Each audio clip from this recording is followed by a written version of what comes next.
Beware, IGN Game Scoop. What's up, everybody? Welcome back to IGN Game Scoop. I'm your host, Damon Hatfield. I'm joined today by Justin Davis, Scoop, Brian Altano, and Colin Moriarty. Yeah. And our question today, our topic today, comes from viewer Gary Soland. He says, I'm a college student with limited money to sacrifice towards video games. The only way I'll be able to get a next generation console is by selling my games and consoles from the previous generation.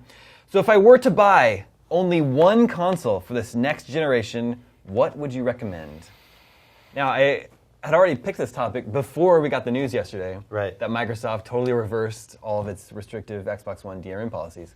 And I think it makes the question a little bit more interesting because now the consoles, PlayStation 4, Xbox One, seem much more closely aligned, right? Yeah. I think beforehand the choice was clear for a lot of people. Yeah, right? yeah. I think if you just went down to the bare bone ethical standards of the way these systems were, then the PS4 was clear as day. But now it comes back, as always, to the games. And if you like Halo, then you get an Xbox. If you like Dead Rising, you get an Xbox. If you want Infamous, if you want Uncharted, games like that, then you get a PS4. Mm-hmm. Yeah, I mean, I think there are compelling games on both sides. I think you can very easily make the argument that Xbox's exclusives that we know about right now are actually better. Yeah, and that's true to an extent. Like some of these games like Titanfall or Sunset Overdrive are really intriguing, especially Sunset Overdrive because I love Insomniac. But we don't know about PS4's games yet, really. We know about really the same games that we saw in February. They're holding their cards close to their chest, and what's really most tantalizing about PS4 to me is what we don't know. We don't know what Naughty Dog's other teams working on. We don't know what Sony Bend or Sony Santa Monica are working on. We don't know what a lot of these guys are. They own 13 studios, and we only know what a few of them are working on. So actually, it's the unknown that's most exciting about PS4. It seems like Xbox put a lot of their cards on the table at E3, and Sony certainly they kind of had to. Yeah, they had to show us some games, right? Yeah. After their review. Yeah, they made. That's why I was telling people they were crazy when they were like, "This thing is they're not showing any games. They don't have any games." I'm like, I guarantee you they have games, and I don't agree with the way they rolled out their console and the way they showed it in these two branches that they did basically. Yeah, but I still think that was one of the dumbest moves in gaming history. But they have games. They certainly have games. Of course. Yeah. I mean, the thing ships with the game controller. Predominantly, the input, aside from like Kinect, will be you holding this thing that has buttons on it that are colored and tethered to games actions that you on control. a screen. That programmed with some graphics. That hopefully have stories. And Yep. What do you think, Justin? Yeah, I mean, I think this really does boil down to the games, just like everybody else. And I think more importantly, it boils down to the first-party games. I think games are too expensive to make. The budgets are too big, the teams are too big, the development cycles are too long for third-party exclusives to be very much of a thing. I mean, even something like Titanfall is coming to PC. And that's what I come back to. I'm like, that game looks great. It's pulling down a bunch of E3 awards. I loved it. It was my pick for E3 Game of the Show.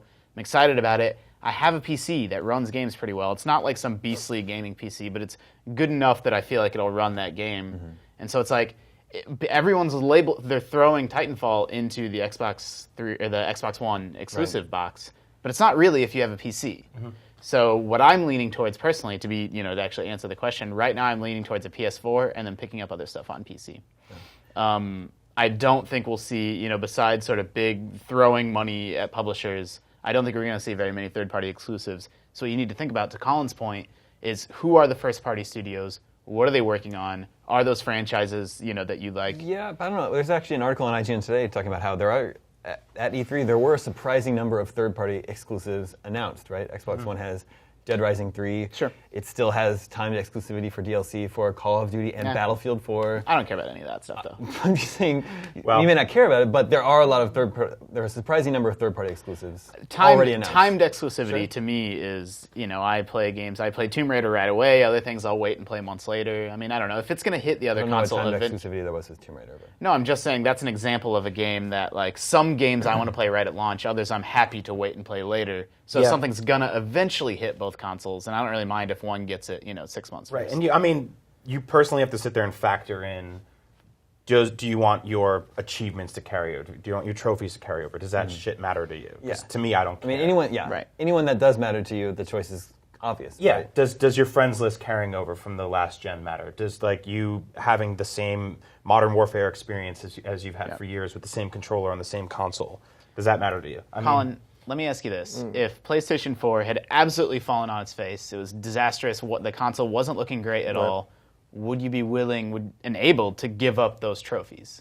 Would you become an achievement hunter? No, I mean, I wouldn't become anything else. I think that you'd probably I'd just have to let them go or whatever. But Well, so you play PlayStation 4 or nothing no, at no, all? I'm saying like I would play Xbox One, but I wouldn't care about the achievements. I mean, I've sunk so much time, 5 years plus, into these trophies or whatever, and I'd want them to carry over. I agree that the ecosystems are like really important, and that that is going to tell most of the story, which is kind of a good thing for both consoles because there's really parity right now.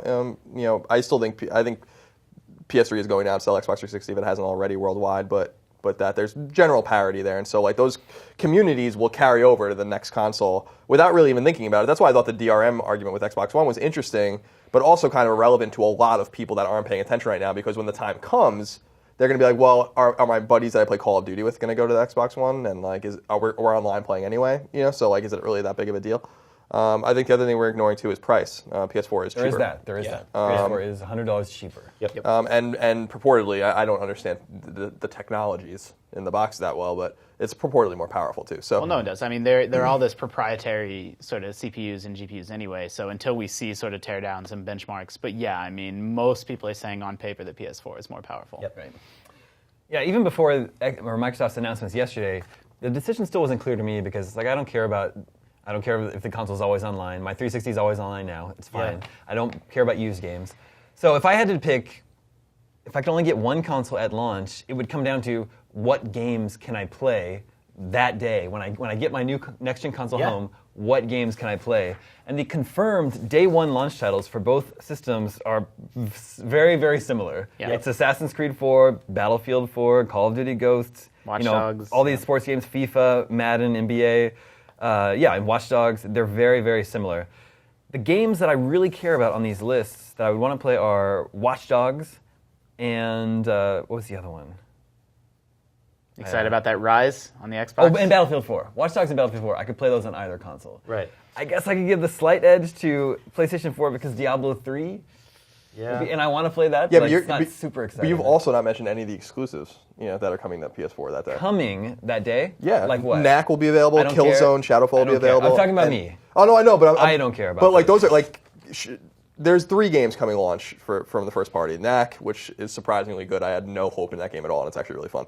Shadowfall, again, I'm a huge critic of Killzone. That game is not like Killzone, and that's a good thing. And then you have Drive Club, which I'm not a racing fan. I don't really give a shit about that game. So Infamous isn't a launch title? Infamous comes out. That kinda sucks. Q1. It's not ready. I mean, that's the because they were working. You have to remember, Sucker Punch got kind of a late start compared to the other studios on this because they were working on that standalone Infamous 2 DLC. Yep.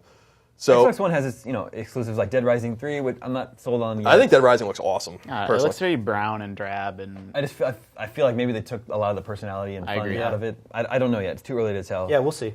Killer Instinct is like a free-to-play Oh. mess. Killer don't Instinct know. looks terrible. I don't know what they're. But what they're doing I with do that disagree. Like, I think Dead Rising 2 was garbage. So like this looks like I hated that game. Like I was like It was really bad. I tried so hard to like play it and like it. I'm like, this game is bad. And like that didn't look like Dead Rising 2. And so that alone got me it was so bad it excited made to me play. retroactively never want to play the first one again, which is rare. And I loved the first Dead Rising. The third one seems like it's like they're a foot in each door with if they want to be goofy, if they want to be realistic. Like it still has a lot of the same. It seemed fluid though. You know what I mean? It did. Like, It the did. movement in Dead Rising 2 was so weird and bizarre. The combat was like not fun and like it was very contained. I like the idea. Zombies are getting old and worn. Like It's true. Stop with the It's zombies. kind Like of we true. can stop with the zombies Although now, right? people are, State of Decay on Xbox Live has sold 500,000 copies. That game in looks 2 awesome weeks. too. Like, Yeah. So I mean, yesterday's news really did change things. Like these consoles were materially different. They had like different fundamental visions for where they wanted video games to go. Xbox was really pushing digital, and now they rolled a lot of that stuff back. And now it's very similar to last gen, where it's like pick the console that has the games you want to play. Like people can argue about the Blu-ray on the PlayStation, yada yada, but it basically boiled down to those games libraries. It looked like this gen was going to be different, but now we're kind of back to where we were. It's really not, and it's actually kind of boring. yeah, It's boring in that sense. It For reminds sure. me I of like completely the agree. Daily Show spent years making fun of George W. Bush, and then Obama got elected. And they were like, "We're happy, but we're also like, Yeah. We don't have this kind of anything. sucks. Like, what are we supposed to complain about now? Tea you know? Party. But Yeah, I mean, my whole thing with Xbox One is I understand why they did it, and like they listen to the consumers, and I think much more listen to the fact that Sony put their boot in their ass at E3. I think they looked at pre-order numbers, yeah. and that's what they listened to. And like I think that was probably Anybody the major who's driver. sitting there going, "We listen to consumers," no, they looked at consumer Money. numbers. Yeah, I absolutely agree, and I think I'm disappointed about it, not because I'm glad the consumer. Like it seems like a lot of people are happy about this, and I'm happy for them. I'm like you. I don't. You know, my PS3 is always online, so it's like it's not the end of the world to me. But I understand why people are upset about that, and so they changed it, and that's great. Sure. But what disappointed me about it, and what I think people aren't looking at in terms of what Microsoft did, is that they rolled back their vision. Right. And it makes them look weak. And like they don't have like a conclusive reason why they did this in the first place. Yeah. And Yeah. like they spent like people have to understand that like Xbox One has been in development for years, and like they knew that they were going to do this, and they couldn't even get their messaging ready to the point where it's like, here's why we're doing this and why it matters to you. Like they never even tried. Yeah, to me, I say mean, that. I was And it's like, watching- you guys are weak for doing that. Like roll it back if that's what you believe. I was watching you know. people scramble yesterday, and they're going like, "Oh man, now I'm definitely pre-ordering one." And to me, I was like, "No, I'm still gonna wait and see because they still haven't figured their shit out yet." Yeah, they're visionless. clearly They have no they're vision. still just like, "Oh man, we gotta." Day to day, they're making stuff up. Like a few days ago, they were a crackhead girl I would never date, and now like she's wearing a wig and makeup. It's like, oh, give me a chance. You know, I know I was crazy yesterday, but I had some changes last night. Like, That's what Damon and I were talking about yesterday. Was that we know the amount of work that it takes to get a change made at IGN Yeah. to roll out a channel like that's something Yeah. that's weeks and months of work. So like Xbox had family sharing, and now family sharing's gone. Yeah. Like how many engineers worked on that for weeks and months? Yeah, like they have actually, television commercials that have probably I was already reading been the family like, sharing stuff could have just been like early sections of games, like it was like Sure. sharing demos and stuff like that, which is still, I mean, it's just one thing to be like, this is what we're doing, you guys. Yeah. No, we're not going to do that. We're but gonna like take that's one everything we put yeah. out there, we're pulling back. That's So- one specific example of like their vision for like, look, this console has to be always online because that's how it was engineered. And it's like, so you just liars? Like, what are you? You're sitting there holding $500, going, do I give this to these guys or not? They haven't figured their shit out yet. Yeah. Like, Yeah, so that's what I'm saying is like, I'm glad that they changed it because people are happy about it, but you should be concerned about it too because they don't have a vision now. Now, like they rolled back, like they spent not only like they had all this thing, they had this confusing Q&A. Like I said on Twitter, you need the fucking Rosetta Stone to understand what they were saying about this console before E3. Then they have this thing. Then they put all of their people out there, Don Matrick and Major Nelson, all these guys talking about how great it is, how pertinent and necessary it is for this thing to be online. Why they're doing it. It's a really good thing. It's the future. You know, it's akin to putting an Ethernet port on Xbox, and everyone thought that was crazy, but it actually ended up working out for them. Then suddenly, the next day, they're like, don't disregard everything we just said. The Xbox One is not necessary. You don't have to have it online. Yeah. We're basically full of shit. Like E3 was last week. Yeah. They were walking around last week being like, oh yeah, if you think that's good, you should play it. Fuck off. I mean, should they have And waited really 3 months from now No, to make the? I mean. But it's a catch-22, like a rock and a hard place. Like they had to get it out of the way now. But like I'm just saying, like as happy as everyone is about it, and as great as it is for the consumer that they have more freedom now with their games, and I'm glad about that. Mm-hmm. I'm just like now I'm looking at it from the other, like now that everything's calmed down and the dust has settled a little bit, it's like okay, so you have no vision. Yeah. Like this console that you made for this ubiquitous online thing that you were going to make it really different and push it forward. You don't believe in that anymore. Now it's just another game box. And people were criticizing PS4 for doing like we're a games box, we're a games box, we're a games box. And now Xbox is the same thing. You know? Yeah. And I will say, to add to this guy's specific question, what really would sell me if I was in college and I had to pick one of these systems would be PlayStation Plus. Like PlayStation Plus that's a is great awesome. service, yeah. So one day you're like, I'm broke, I have no money, I have no games to buy, and somebody's like, want to play Saints Row 4 or Saints Row 3 for free? Yeah. You know, I know you paid $50 a year ago, whatever. I mean, Here, but here's that's this game. actually on the other side. That's not now you need that to play games online. Yeah. Like these consoles. Yeah, they stuck that in there. Someone needs to do the math. Maybe. Yeah. Like it's such a value. It's such No. an incredible I'm not value. saying that. I'm just saying that But makes it people are more like complaining about it. Xbox. That makes it more like these consoles are more similar because than of the way maybe Sony they've slipped ever it in been. there. They were like, oh, you have to pay for it. Well, that was that was the brilliant. Like I've been covering PlayStation for a long time, and like Greg and I always joke because we've watched them blunder and blunder and blunder, and you always expect it. You always expect it. You know that Wonder Book moment's going to come, right? And like in February when I was in New York at the PS4 event, it never came, and I was like, what? And then at E3, I went to E3, and again, it never came. Yeah. And I was like, these guys are really learning. They're ready now. to buy right now. You know, like and that's so I agree that. You know, they're similar, but that Sony really has the advantage now because they didn't have to change their messaging. They knew intuitively that you can't do that. Yeah. You know, and that like people, I understand the anti-use game argument. I understand it. like developers need to make more money. Like you said, the games are expensive, and like GameStop getting all the money and the publisher's not getting any of the money is wrong. Yeah. But like what Microsoft didn't realize, which is what Sony did realize, is that this system is going to solve itself in like 4 or 5 years at the most. Because eventually Sony's going to release AAA games and they're going to be like, guess what, guys? You have to buy it on PlayStation Network. The Last of Us 2, you have to buy it on PlayStation Network. You know, this will bring cost of games down, make the games more competitive for in terms of pricing against used games, which will drop the bottom out of the used games market. This is like very basic economics, and Sony realized that this was going to happen. Microsoft didn't. They tried to put the cart in front of the horse, not realizing that we're going in that direction anyway. You don't have to put your foot on the gas. Yeah. You're already going 100 miles an hour in that direction. You know what I mean? Yeah, I think I agree. I mean, Yeah, I think, totally. Well and said. and it's actually, I mean, what we haven't talked about at all is the Wii U. Right. And I don't want to get into whether the Wii U is a next gen It's console not. or not. It's not. But it's already shown us, day and date digital, like for big AAA, first party games. Yeah, I mean, like I that's- own a Wii U, and when there are games I want for it, I download them. Like Yeah. I bought New Super Mario Brothers U. Exactly. I downloaded it the day it came out. It's just more convenient. Yeah, and I'm like, I have a hard drive for it that was like $50. I mean, I think if we haven't already, we have our wiki page that sort of compares all the two consoles, but which I we wanna, had to change like crazy yesterday. to change like crazy yesterday. And just put a mirror in the middle. I really want to right. take some time to break down how similar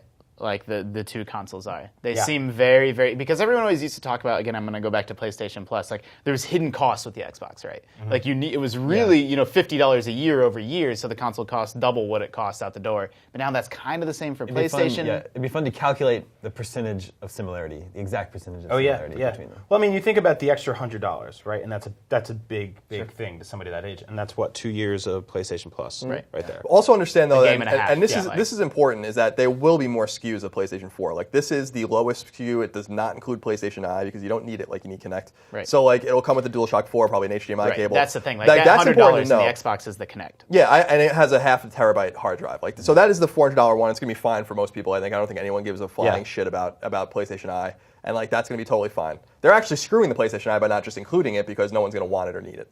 And then I still assume and would guess that PlayStation 4 will come bundled with Vita, and there'll be a SKU like that. So that's this base SKU, yes, is cheaper, but it's important to note that there's going to be SKUs that are more on level with the Xbox One. So it's not Yeah. quite. And back to the Wii U, I don't think there's been a time since the Super Nintendo where I haven't purchased a Nintendo console and not used it as sort of my secondary gaming device. And I know there's questions about which one console would you get, but I'm going to play a lot of Nintendo games on it. I think if you buy a Wii U and it's the only console you get, and if you bought a Wii and it's the only console you get, you're an asshole. And you're missing, no, really, and you're missing out on the bulk of really good games that a lot of really good developers are working on. But if you never play a Wii U, you're probably going to miss a bunch of great stuff from Nintendo. Did you two answer the question, by the way?